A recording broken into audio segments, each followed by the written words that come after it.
राज्य कर्मचाऱ्यांसाठी अत्यंत महत्त्वाची अपडेट. राज्य कर्मचाऱ्यांना मिळणाऱ्या हॉटेल आणि दैनिक भत्त्यांचे नवे दर लागू, तर शासन निर्णय निर्गमित.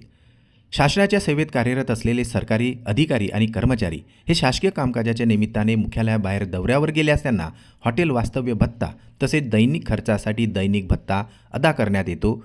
मात्र आता त्यामध्ये नवीन नियमानुसार बदल करण्यात आलेले आहे. चला तर पाहूया याविषयी सविस्तर अपडेट.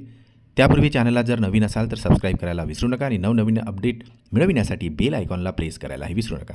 अत्यंत कामाची बातमी शेअर करायलाही विसरू नका. शासनाच्या वित्त विभागामार्फत सुधारित शासन निर्णय निर्गमित करण्यात आलेला आहे आणि या निर्णयानुसार कर्मचाऱ्यांना त्यांच्या वेतन स्तरानुसार आता हॉटेल वास्तव्य भत्ता, भोजन आणि संकीर्ण खर्चासाठी देण्यात येणाऱ्या भत्त्यामध्ये सुधारित दर निश्चित करण्यात आलेले आहे.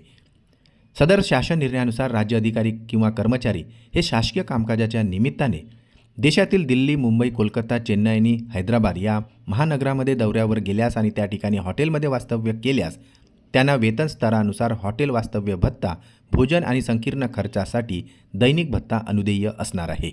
नवीन निर्णयानुसार S30 व त्यापेक्षा अधिक वेतनस्तर असलेल्या अधिकाऱ्यांना कर्मचाऱ्यांना प्रतिदिन कमाल 7,500 रुपये हॉटेल वास्तव्य भत्ता, तर भोजन आणि संकीर्ण खर्चासाठी प्रतिदिन 1,200 रुपये इतका भत्ता अनुदेय असणार आहे.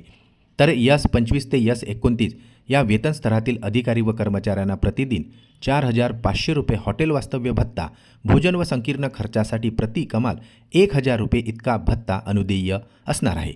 तर S20 ते 24 या वेतन स्तरातील कर्मचाऱ्यांसाठी हॉटेल वास्तव्य भत्ता प्रतिदिन 2,250 रुपये इतका निश्चित करण्यात आलेला असून भोजन आणि संकीर्ण खर्चासाठी प्रतिदिन 800 रुपये अदा करण्याचे निर्णय घेण्यात आलेले आहे.